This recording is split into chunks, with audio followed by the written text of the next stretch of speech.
Hi everyone. Sorry that it's a little late past 2. I just had to figure out how to get this thing started. It'll be better next time. Anyway, we're on chapter 3 of Ian Colfer's Half Moon Investigations. Chapter 3, I'm on the case. My mother worries about me. She worries that I'm not going to grow or that I'm not going to hit a spurt and cost her a fortune in new clothes. She worries that I don't have many friends, and she worries about my fascination with crime. I try to smile when she's around to show how happy I am. I'm not really a smiler, so she knows I'm faking. So then I don't smile and she follows me around asking what's wrong. That day when she came to my room to check homework, for once I was able to tell her something that made her happy. I'm going over to April Devereaux's house after dinner. Mom was ecstatic. Oh my goodness, April Devereaux. April and May are the cutest names. It takes a lot of guts as a parent to give your children names like that. But if they turn out pretty, then it's worth the risk. What are you going to say? Nothing. I'm going to listen. April wants to talk to me. Mom waved her hands in the air in thanks.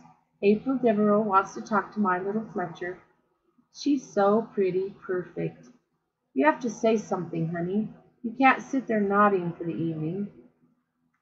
I was beginning to wish I hadn't mentioned my appointment. I will respond to the situation, Mom, whatever comes up. Mom drew a horrified breath. Oh, no, you don't. I know how you respond to situations, Fletcher Moon.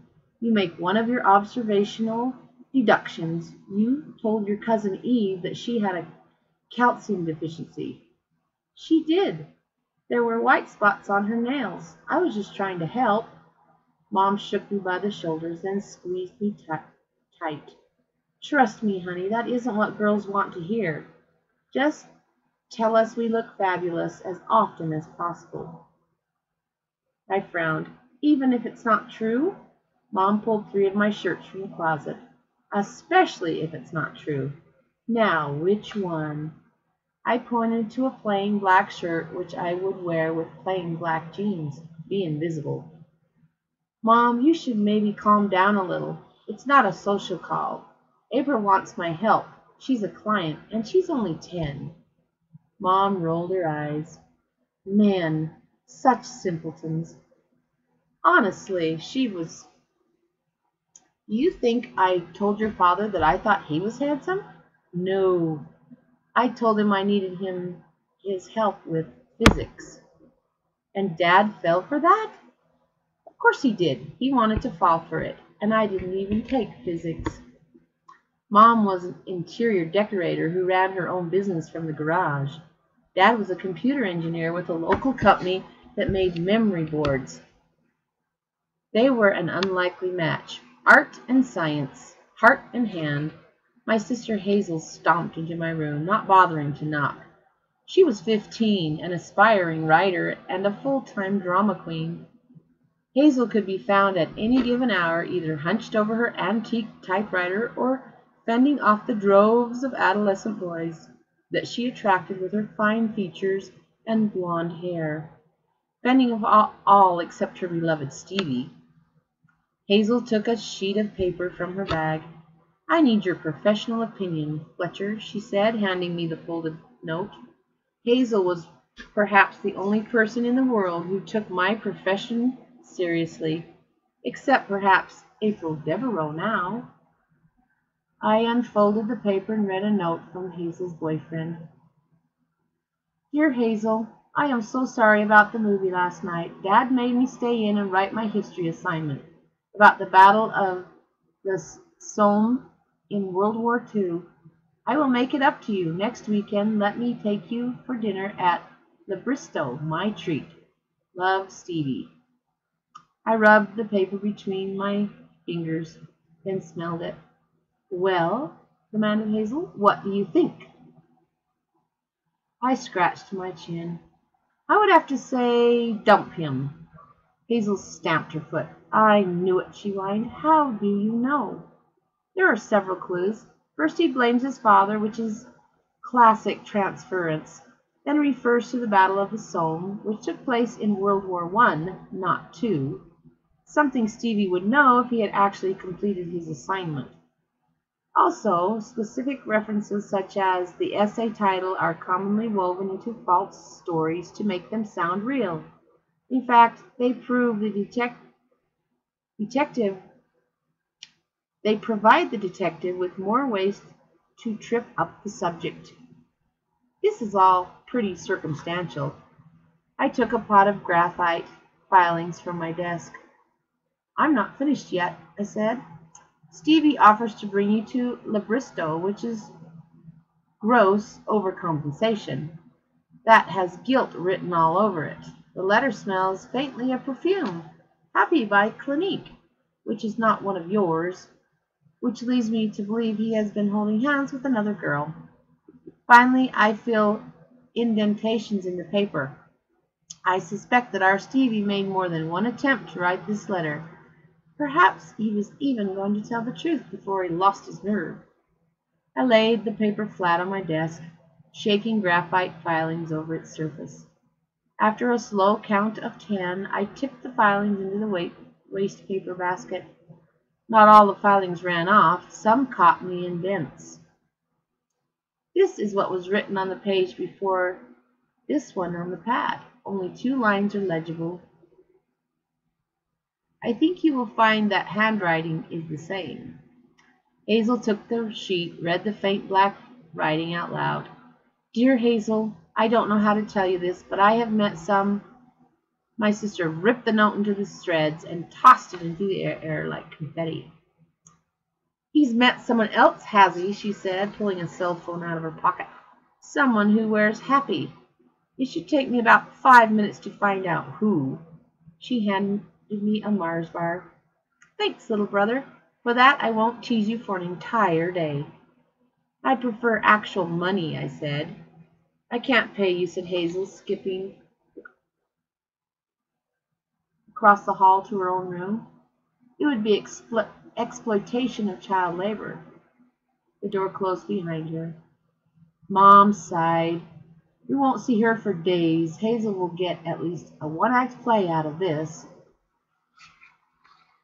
I knelt to gather the shreds of paper.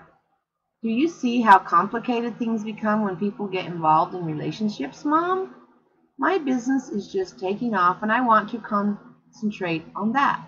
So I think I'll give the relationships a pass for a few years, if you don't mind. April Devereaux is a client, that's all. Okay, said Mom, but where's something with color? Think ahead, you never know. How do you know if you're a detective? What sets us apart from the everyday people? My theory is that most people like to dwell on the brighter side of life. They want to concentrate on the rug and not on the dirt swept underneath. Not detectives. We want to pull back the rug and put the dirt in a forensics bag. Then we want to run over the floorboards with a sticky roller just in case some of the dirt got away. We are social scientists. We like to take people apart to see what makes them tick. You don't have to be particularly smart to be a detective. You just have to want to do it. April lived on Rhododendron Road, a name that must have started out as a joke and then stuck. It took 25 minutes to walk along Locke's historic wooden works and across the town bridge. With every step I thought about my badge. April's house was a large manor-style building, complete with manicured lawns and a tree-lined avenue. The drive was covered with raked white gravel, and flower beds swirled along both sides, drawing the visitor towards the front porch. I crunched down the drive, only to be told by the gardener that April was next door at her cousin's, but had left a note for me. The note was on a scented pink paper with a unicorn watermark. April Devereaux was printed in dark pink flowing script across the top. Dear Half Moon, follow the yellow brick road. A. April. It was not very encouraging. I decided if your employer thought that you were too thick to figure out that A stood for April, especially at the bottom of a note from April on April's personal monogrammed paper, The yellow brick road was a sandstone path that wound through the white gravel, leading to a gate in the wall between April's and May's houses. The gate was unlocked, and I pushed through to a house pretty much identical to the first one. April's cousin May ran down her side of the yellow brick road just as I closed the gate. "Fletcher," she said, "you came. I was just coming to check." It was generally acknowledged that May Devereux was the nice one of the pair. She was dressed in full Irish dance costume, including hard shoes. Gold and green were the prominent colors. This, I had to admit, was a surprise. "Practicing?" She grimaced. "Yes, I want to do better this year in the school talent show. Only a few days to go." "I'm sure you will," I said kindly. May's chances of doing well in any show were about as promising as mine of going on a dream date with Bella Barnes.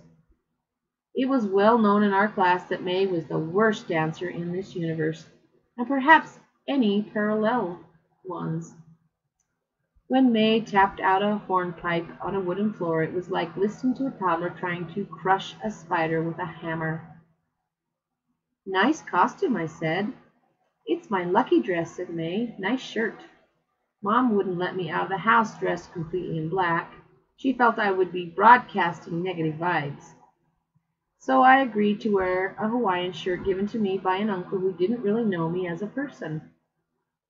I shrugged apologetically.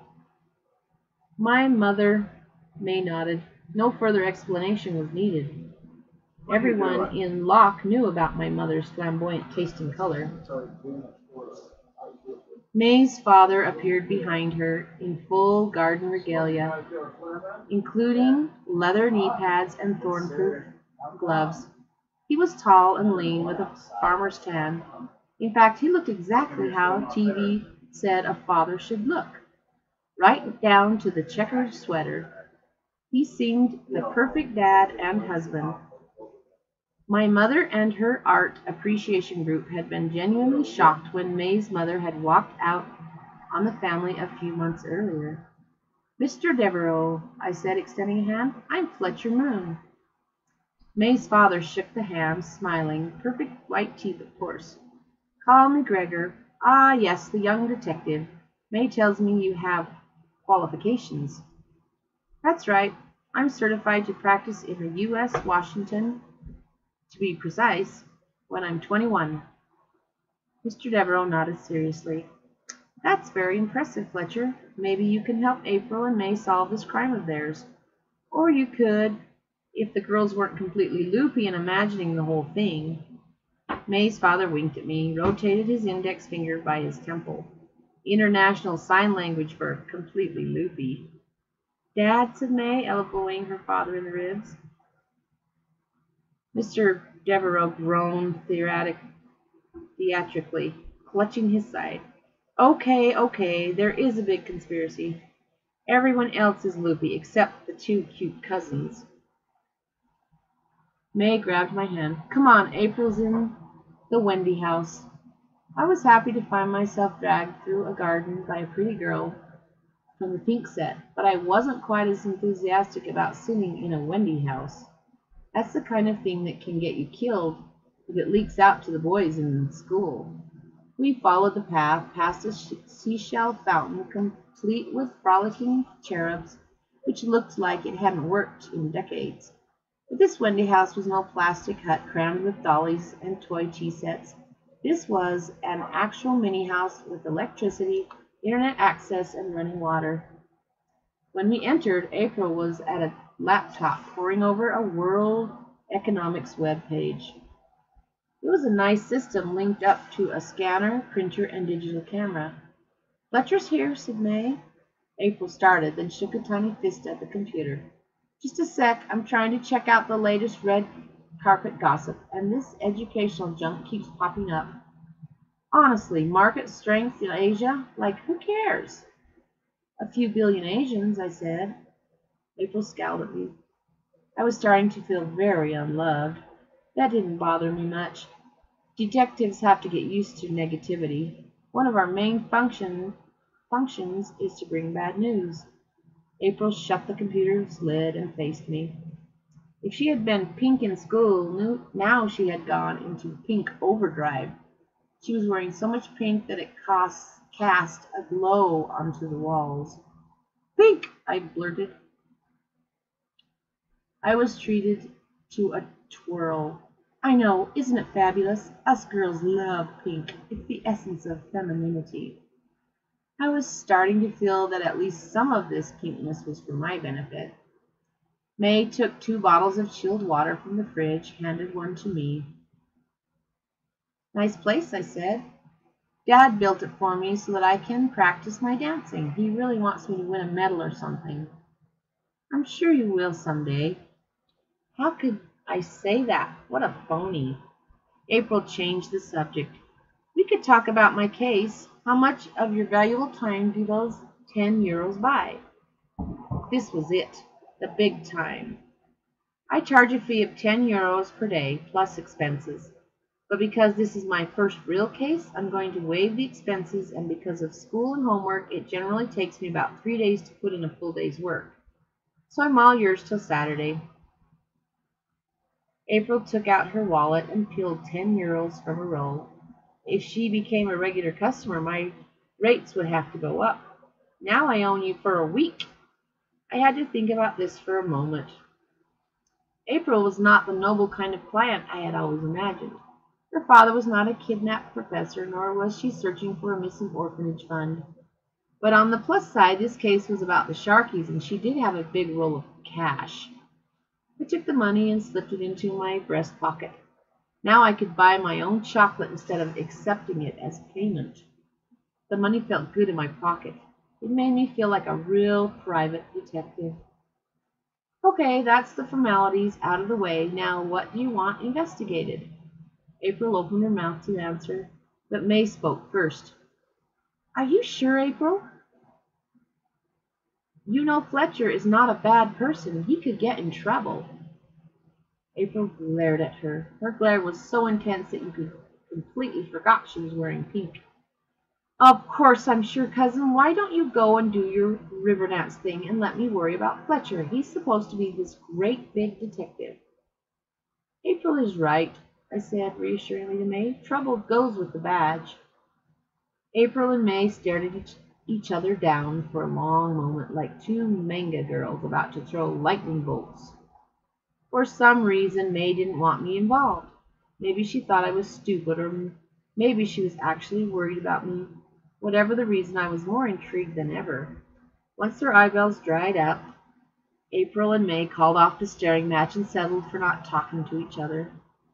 May continued to irritate April by taking off her hard shoes and drumming them on the desktop. April waited for a break in the shoe tattoo before starting her story. The Sharkies are major pains, she began. They must have stolen 1,000,000 things from people, which is totally illegal. 1,000,001, I thought. I don't care about this usually, continued April, because it happens to other people who are not me. But a couple of weeks ago, the Sharkies stole something from Moy. I pulled a small spiral notebook from my pocket. How do you know it was the Sharkies? April's eyes widened, and I noticed she was wearing pink eyeshadow. 'Cause I know, okay, Half Moon? I shook my head in a wise sort of way. Just knowing isn't evidence, April. April wasn't in the mood for wisdom. I don't have video evidence or anything, but I just know. Plus, don't take that tone with me, like I'm a baby or something. You may be older than me, but I am cooler than you times infinity, so that cancels out the years. I was about to argue further, then I remembered that I just knew Red had taken my badge. Okay, tell me what happened. I bought a lock of Shona Biederbeck's hair on eBay. I swallowed a smirk. Had April just used the word bought and hair in the same sentence? It's laminated and the plastic is autographed. It meant more to me than anything. April hugged an imaginary lock of hair to her heart. I wrote down what she said, trying to be non-judgmental. I mean, who would actually pay money for some pop star's cast-off follicles?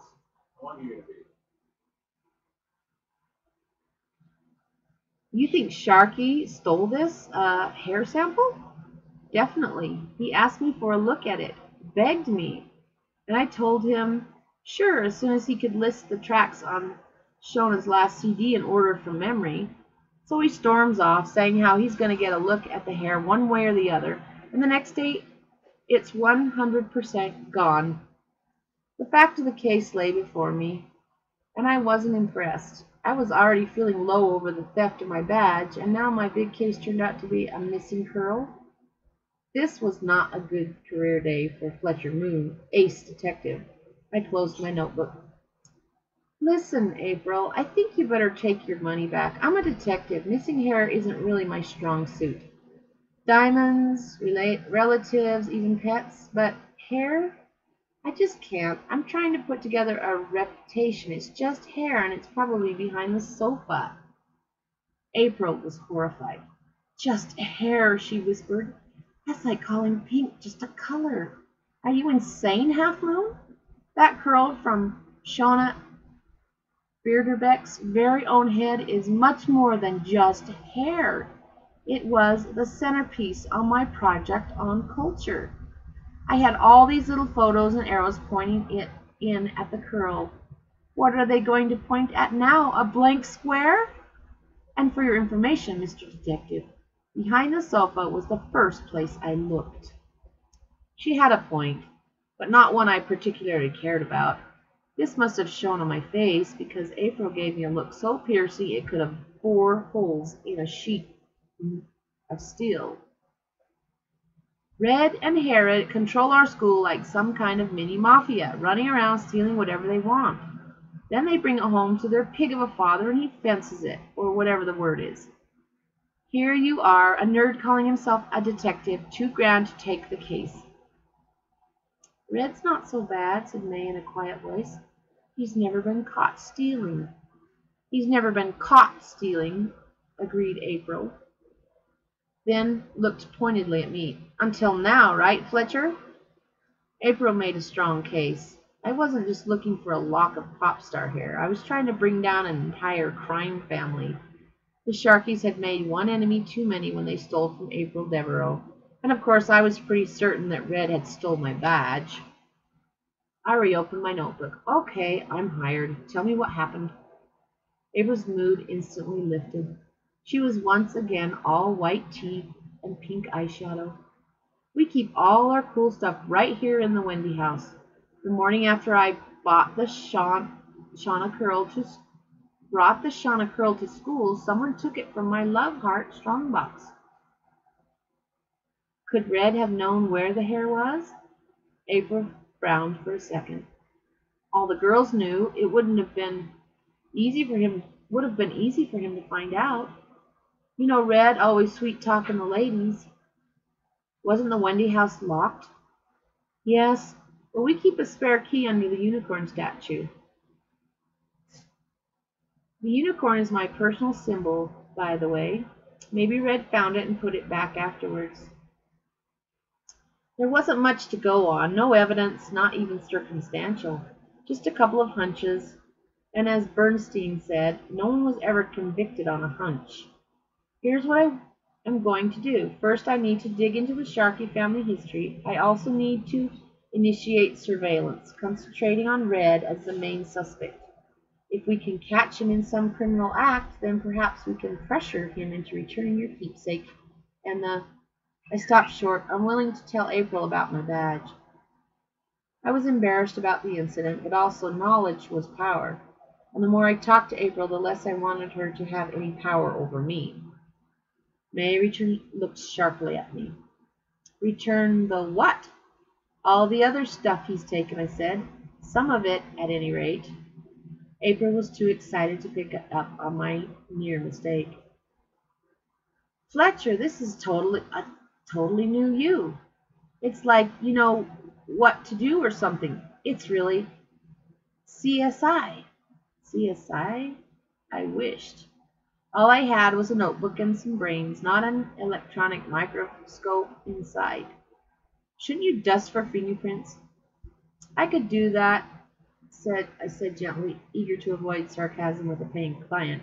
But then I'd have to print everyone who'd ever been in here, and even if I did that, those prints would be useless unless we actually found the laminated curl, by which time we'd probably already know who took it.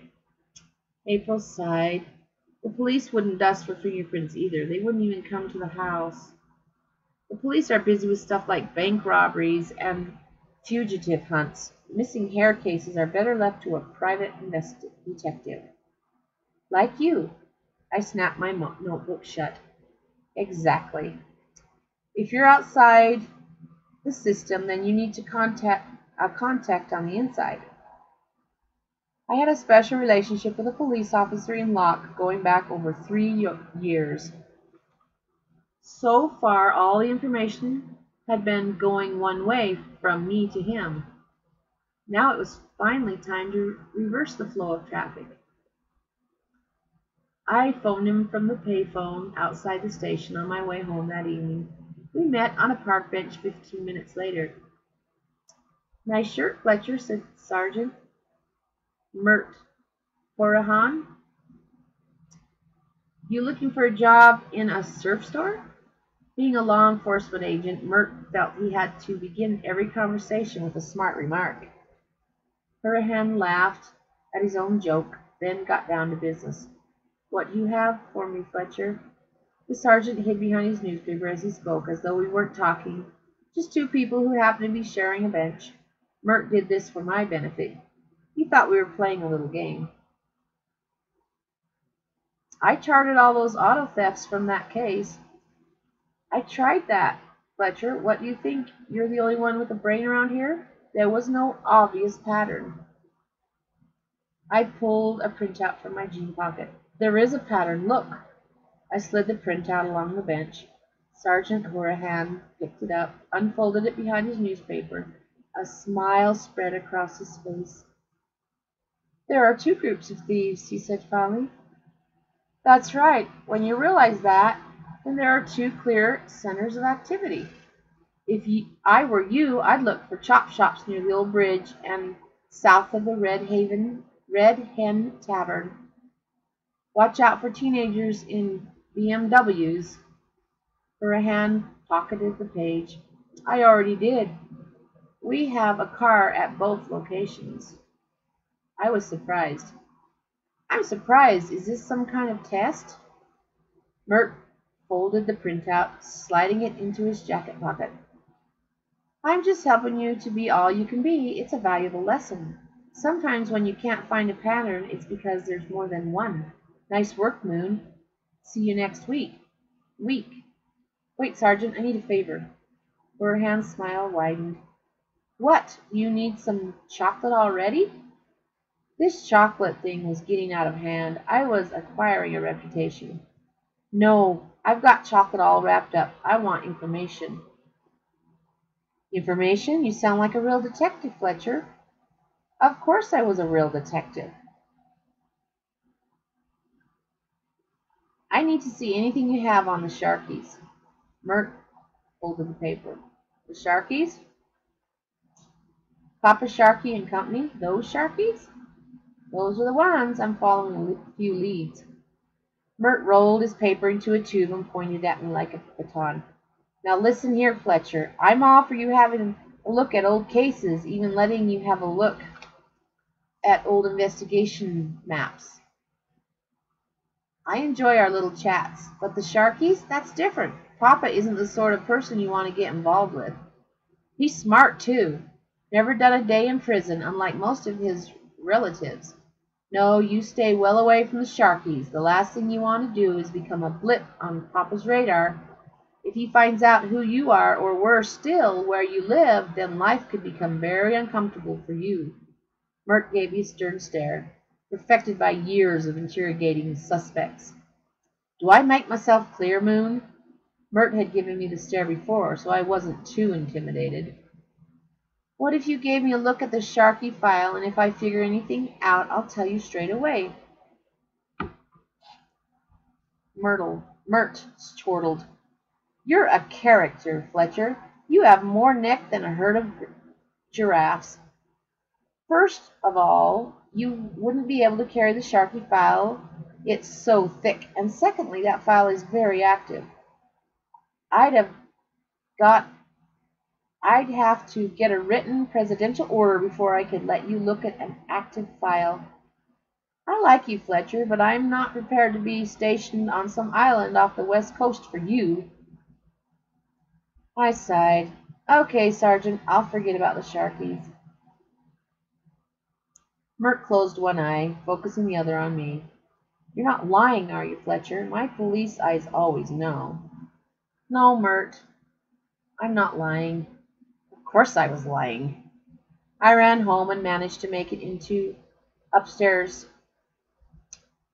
without the third degree from Mom and Dad. My sister Hazel was waiting on the landing, chewing on a pencil. Fletcher, what's another word for rejected? I thought for a second. How about unwanted? Hazel jotted it down. Good. And how about a rhyme for pathetic? That was a bit harder. Would prosthetic do? I could work it in. I paused by my door. What are you working on anyway? Something about you and Stevie? No, said Hazel innocently. An epic poem about your date with April Devereaux. I scowled at her, but I realized there was no percentage in answering back. God only knew how long Hazel had been waiting for me to come home. She would have all her bases covered. Inside, I sat on my office chair, rolled over to the desk. A quick tap on the trackpad woke up my iPad laptop. I stared at the FBI wallpaper on the screen and thought about what I intended to do. If I planned to proceed with this case, I needed information, and the only way to get that information was to access the police website and download the Sharky file. Did I want to break the case that much, or was I just doing it for my badge? A thought struck me. Maybe there was a way to get a new badge. I logged on to the Bernstein website and typed replacement badge into their search engine. The paragraph that popped up was not encouraging. Any request for a replacement badge must be accompanied by $200 and a police report. Maybe I could scrape together the money after a year or two, but forging a police document was a serious crime. I had only two choices: give up now or hack the site. No need to choose just yet, I told myself. Maybe you won't be able to access the site and the choice will be taken out of your hands. I opened the police site welcome page. It needed a name, rank, number, and password to proceed. I had 3 out of 4. Name, rank, and number were easy. Password was a different matter, but I had a hunch. Mert Horahan had 2 passions. One was law enforcement, which he was much better at than he pretended. The second was greyhound racing. He loved the sport so much that he had joined a police syndicate to buy a dog. The dog's name was Blue Flu. I typed in the words. The iBook clicked and whirred for a moment. Then, welcome Sergeant Horahan to the site. I was in. The site was based on a common law enforcement template used by police forces worldwide and had several sections including resources, keyword search, county by county, recent arrests, and incident reports. I felt a slight thrill of guilt. What I was doing was not illegal as such. Citizens were entitled to access to these files under the Freedom of Information Act, but a minor certainly should not be trolling through active files without supervision. I selected our country, then chose lock from the drop-down menu. I narrowed the search further by typing the surname Sharkey in a flashing box. A colored circle twirled on the screen while the site compiled a list of Sharkey-related incidents. Eventually, a relevant list opened on a fresh page. There were over 100 open cases with the Sharkey tag attached to them. This was incredible.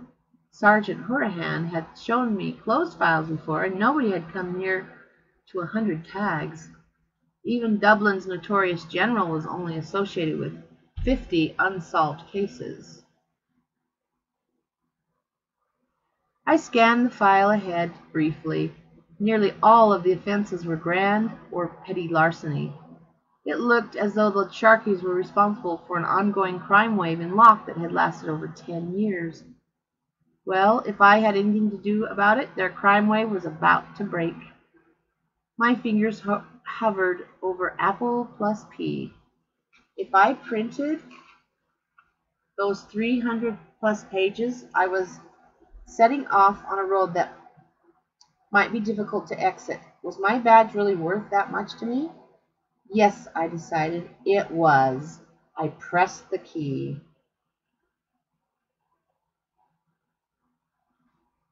Chapter 4. Making an impression on my forehead. I remember my first case.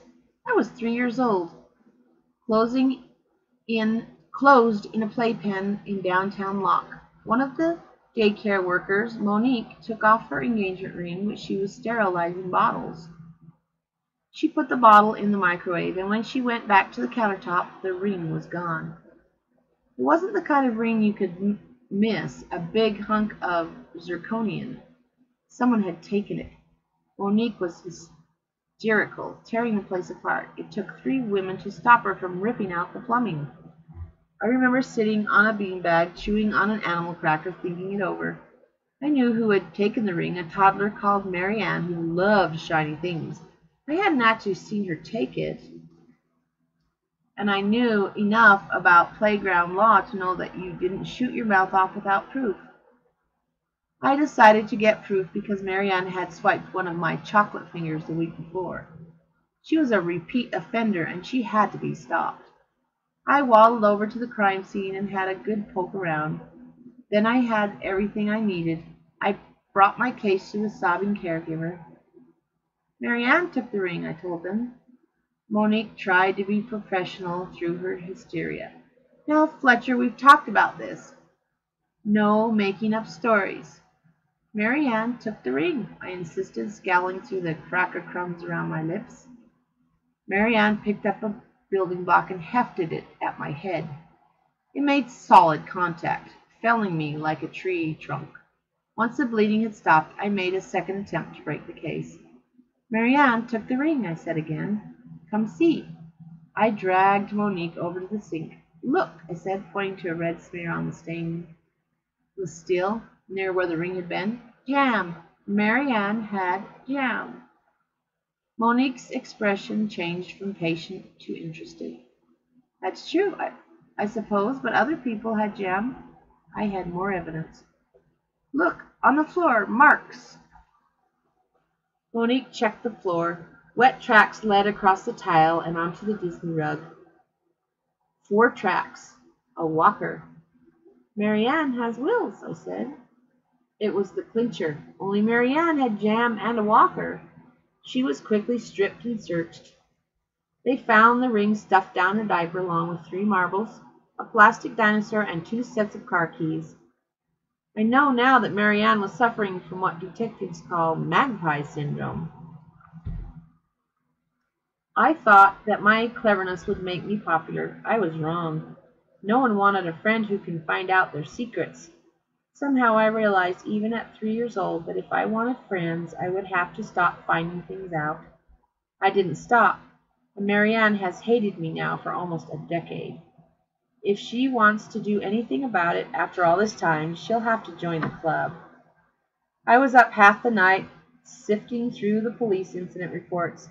After a while, I began to see a pattern. Basically, the Sharkies were on the police's hot list and were automatically suspected for any unsolved cases. Just because they were tagged did not necessarily mean that the Sharkies were guilty, or even the prime suspects. But even if they'd committed a quarter of the crimes that they were in the frame for, then they were major players in the criminal underworld. The crimes were mostly routine stuff, but several reports struck me as unusual because they were not typical crimes. Over the past few weeks, it seemed as though someone was targeting Locke's youth for petty, seemingly motiveless crimes. And according to Bernstein's manual, there was always a motive. When you found that, you generally found the criminal. Was Red Sharpie avenging himself on others, just as he had on April and myself? One of these quirky files was dated September 7th and included a statement from the victim, a Mr. Adrian McCoy. I knew him as a local aspiring DJ. I reread it carefully, taking notes as I went. I got the decks from my 17th birthday record decks. Got them sent from Germany special. You should see the amount of bubble wrap that came out of those boxes. You could wallpaper your house with it. Nothing like them in the country. The arms are balanced down to the last ounce. I don't put vinyl on those decks unless it's been brushed. I make the kids wear surgical gloves when they're mixing on them. You never know what those fellas have been scratching, if you know what I mean. I generally unleash the decks on the public every Friday in the community center. I can mix so smooth you'd barely know you were listening to a different song. The girls love me, or they will, when I get my braces off. But last Thursday I did the school junior disco as a favor to the guys who idolize me. It was a good night, too. I did a bit of rapping myself. I call myself MC Coy because of my name. It's clever, isn't it? Well, I think it is. I was a big hit that night. The kids were all questions about my rig. The dads were impressed, too. After the show, I went out to the van with a box of vinyl. When I came back, someone had stripped down the decks. They were lying on the table like jigsaws, laid out real neat, not smashed or anything. They were fine except for one thing. Well, two things. The needles were missing. Someone took the needles.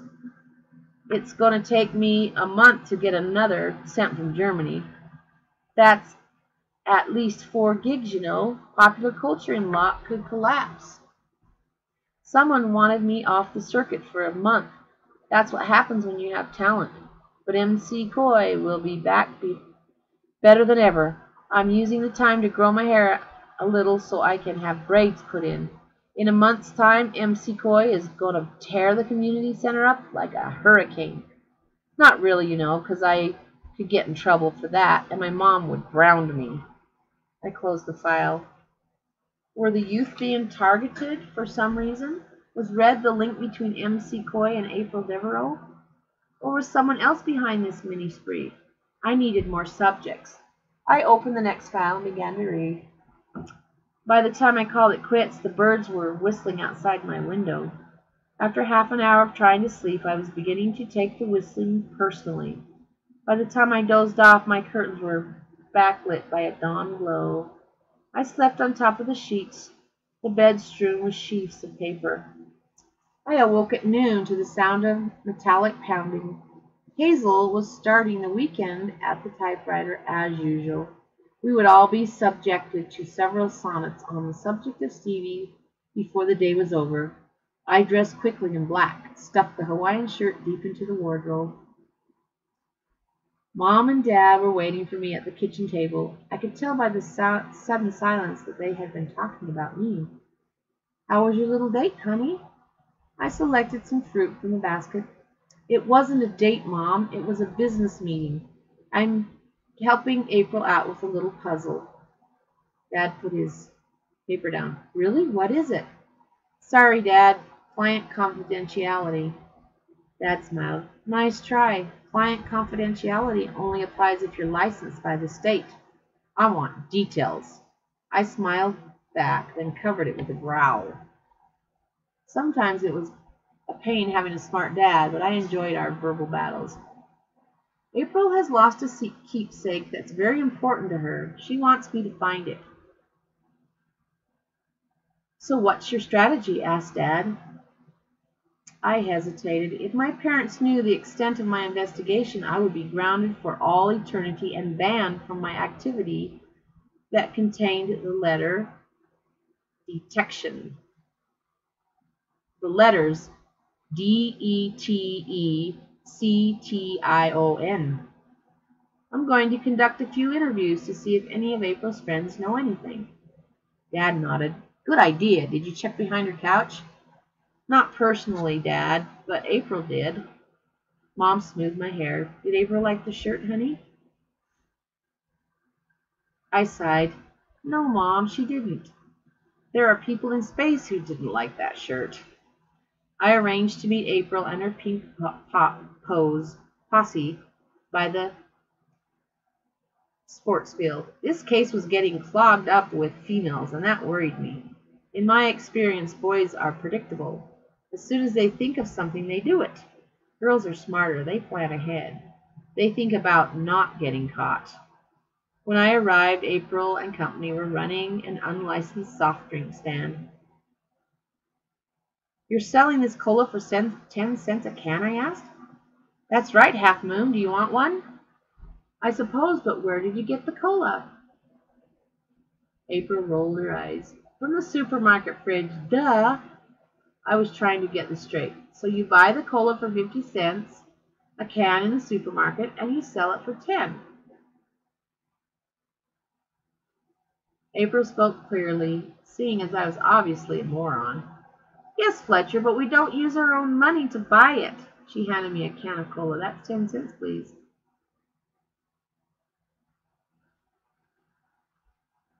All I had on me was my €10 wages. You only have a 10. April plucked it from my fingers. That's okay, I can break it. And break it she did into the largest amount of coins possible. I took out my notebook and deposited enough change in my pockets to put a strain on my belt. So, are you girls in some kind of gang? April, May, and their half-dozen friends were all wearing T-shirts bearing the slogan, Les Rennes Students.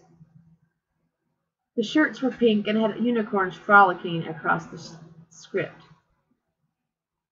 April seemed delighted to be asked about the group. We certainly are. Ready, girls?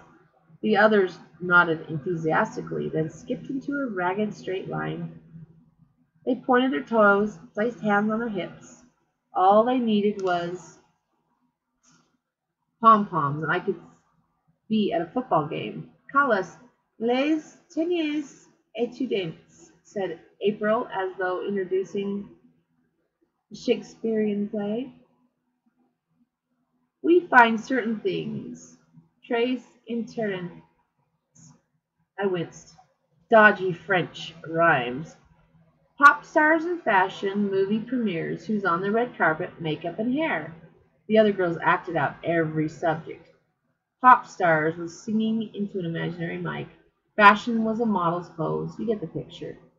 I tried to say something nice. Hey, that's great. You're really organized. April made no effort to be nice back. I wouldn't expect someone from Continentia Nerdia to understand Half Moon. We're not the kind of people you would normally be allowed to hang around with. Why don't you just ask your little questions and get on with your job? I was only too glad to get down to business. First, are you absolutely sure the hair sample was stolen? April poured cola into a paper cup and stirred it with her finger. As sure as I can be, Half Moon. I had it locked in the strong box in our Wendy house, and the next thing I know, it's missing. Maybe the dog ate it. There was a little long-haired terrier skipping around April's shoes. It was obvious from his little pink sweater that he was indeed April's dog. The only non-cute thing about him was the way he bared his teeth at me. I hadn't been having much luck with dogs. Do you think he might have...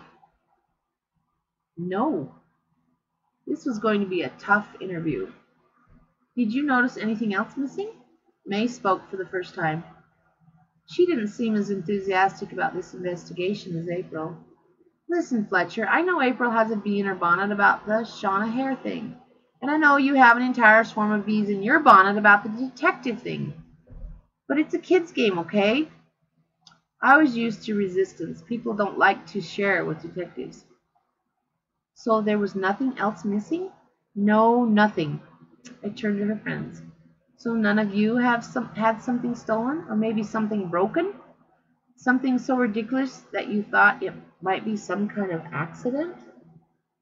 The third girl in line, Mercedes Sharp, raised her hand as though I was her headmaster. Well, I lost something last night. I thought I lost it, but maybe. April glared at her friend.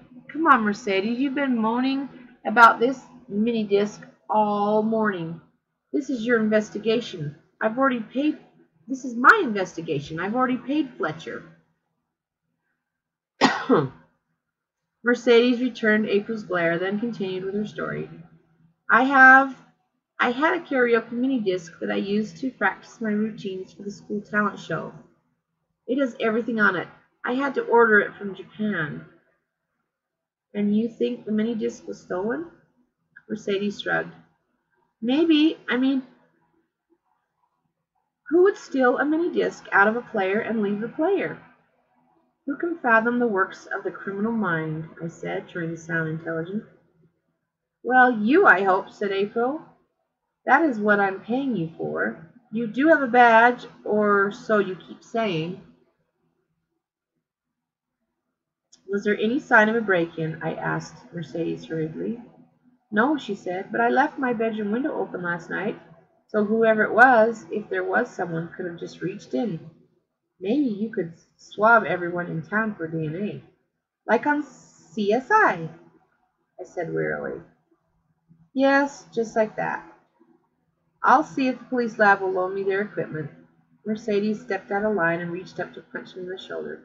Hey, I know sarcasm when I hear it. Watch it, Half Moon, or when I get a boyfriend, I'll send him around to your house. I ignored the ache in my shoulder, checking the list of questions on my notebook. One more thing, ladies. This is for all of you. Can you think of anyone who might have a reason to dislike you? No, said April immediately. Who could dislike us? We're popular. You should try it sometime, Half Moon. I let her insults slide off me. I was a professional. Well, I said to Mercedes. She bit her lip. Herod asked me to dance once, and April told me to say no. We wrote a little note saying how he would never be caught dead hanging out with a sharky. Herod had to get Red to read the note for him. Red got all upset about it. Maybe he took the disc as revenge, like in the story about the prince. Hamlet, I suggested. No, said Mercedes, thinking. The Fresh Prince of Bel-Air. One time, Will took Carlton's jacket, and Carlton decided to... April screamed, waving her little fist. Attention, please. It's Red. We all know it's Red. Why are you wasting time with these stupid questions, Half Moon? Red took the hair. He probably took Mercedes' stupid mini-disc, which, by the way, she was not supposed to mention. Stop hanging around here and go find some proof. I was beginning to wonder if 10 euros was a high enough fee considering all the abuse I was getting. But as Bernstein said, you don't have to like your employers, you just have to like their money. Red is my prime suspect, I admitted. But then everyone is a suspect until my investigation eliminates them. That's great, said Mercedes, clapping her hands. Suspects. It's almost as if someone was murdered. May had wandered away from the group. She returned now, pocketing her cell phone. I like Red, she said in a quiet voice. I don't think it's fair blaming everything on him. May's face was flushed, and she toyed nervously with her hair. My detective's intuition hit me in the gut like a wrecking ball. You told Red he was a suspect. May nodded. He's on his way over. I just texted him a warning because he's nice. I didn't think he'd come over. I thought back on my years studying for the Bob Bernstein badge. The recommendation course of action in all situations was to avoid confrontation. Avoiding confrontation was an excellent way to keep your blood in your veins and your bones in one piece.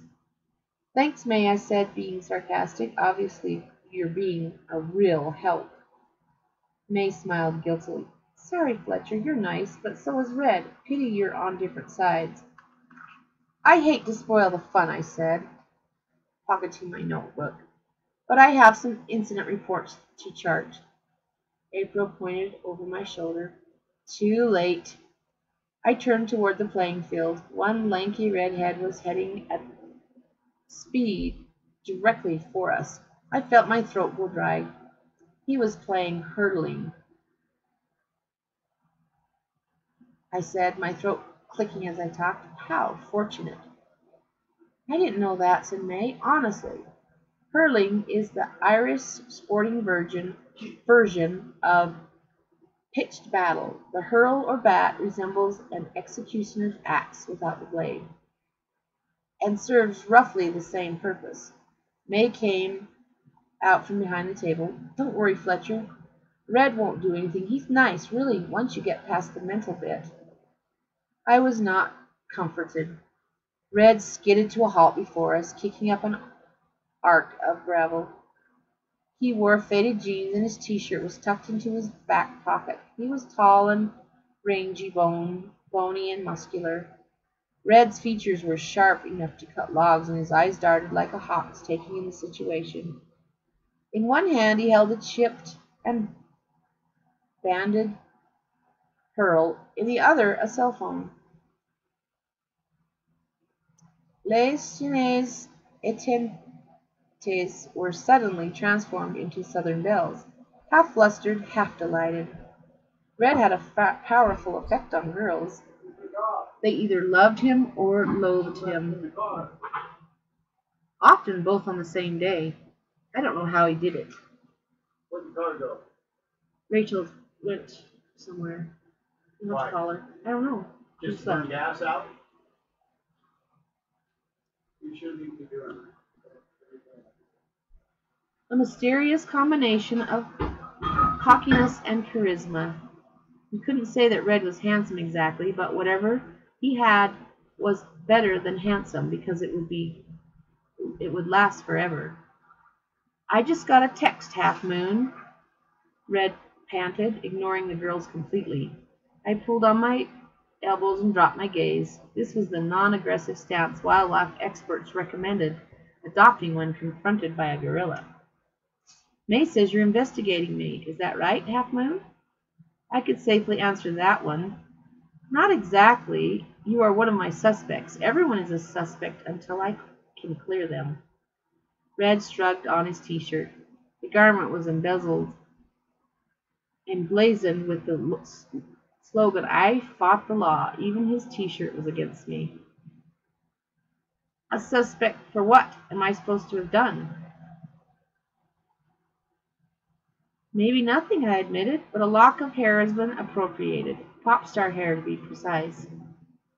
Red twirled his hurl expertly. It was a vicious length of oak, reinforced at the oval end by a steel band. Red had embossed his name on the band using round-headed tacks. Appropriated? Precise? What kind of freak are you? Red leveled the hurl at me. Listen, Half Moon, I have a hard enough time with teachers and shopkeepers and police without head cases like you starting rumors about me. Naturally, I wasn't happy about being called a freak in front of a line of pretty girls, but at least I wasn't a bleeding freak. Not yet. Breathe deeply, Red, I said, raising my palms to show I wasn't armed. A tip from the Bob Bernstein manual. By tomorrow, you could be off my list, for the hair at least. Red moved so fast then that I only saw the first bit and the last bit. In the first bit, I was standing with my palms raised, and Red was 3 feet away. In the last bit, I was flat on my back, and Red was kneeling on the crooks of both elbows. There was barely enough time to be scared, but I did manage to squeeze it in. You're not getting it, he said, still reasonably calm. I don't want to be on or off any list. In fact, I want you to burn the list. Leave me alone, Half Moon, or you'll be sore and sorry. I believed him. Not a doubt in my mind. May tried to help. She beat Red on the back with an empty cola can. Get off him, Red Sharky. You're not impressing anyone. I'm sorry now. I tried to help. Red looked up at May. For a moment, something new appeared in his eyes. Something like anguish. It's hard enough already, May, he said. Being a Sharky is hard enough with my family the way they are. I'm trying, you know, but what chance do I have with everyone in this town bad-mouthing me? And now Half Moon is jumping on the wagon. He tucked the hurl under my chin like a violin. I could feel it against my Adam's apple. I'd like to see you try to be me for a day, even an hour. Little weird Fletcher Moon, poking around in other people's business. I bet your biggest problem is which pencil to write with in your stupid little play detective notebook. In spite of the situation, I felt anger for my own thumping inside of my chest. Don't get me wrong, most of me was terrified, but there is a still fist of stubborn pride inside of me that punches its way out every now and then, especially when someone belittles my profession. I could live your life, I grunted, each word a struggle because of the pressure on my throat. I could go around bullying smaller people. I could steal stuff that doesn't belong to me, and you know what? I'm smarter than you, so I could get away with it too. But you couldn't do what I do. You couldn't find a clue if it were wearing a t-shirt that said, "I'm a clue." This was a long speech, given the circumstances, and pretty well put together, too. Not many kids would have stood up to Red Sharkey like that. Of course, when I say stood up, I don't actually mean stood up literally. Emotions flickered across Red's brow, as though his brain was channel hopping. He went through amazement, fury, and sadness, among others, eventually settling on a blank expression that reminded me of the one Mel Gibson did in Braveheart just before he cut some English guy's throat. "That's what you think?" he growled, and the words did seem to come out from the back of his throat. "You think all I do is bully and steal? You think I play at being a detective?" "It's a game," shouted Red, pulling me up to my feet. "A baby's game. You go around playing detective, and innocent people suffer." I pulled away from him. This was too much hogwash for anyone to bear. "Innocent people like you, I suppose." Red gave me his standard issue charming smile. "Exactly." I decided to cut to the chase. "Just give me my badge, Sharky. Give me the badge and the hair thing, and I can close the book." Red grabbed my shirt front, dragged me towards him. It was a classic hard man stuff, almost an act.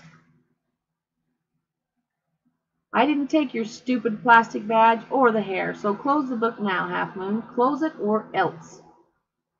Or else what, I wondered, but I never found out because May's dad pulled up in a station wagon. He opened a window and called to Red, "Show some backbone, Sharky. That boy is barely up to your waist." Red had never taken orders well. As far as he was concerned, this was between him and me, and none of Gregor Devereaux's business. So rather than release me, he lifted me higher until my shirt tightened at the back and I was forced to rise to my tippy toes. I often wondered what would have happened then if Gregor Devereaux had been forced to actually rescue me, but it never came to that because we had a bit of a movie moment.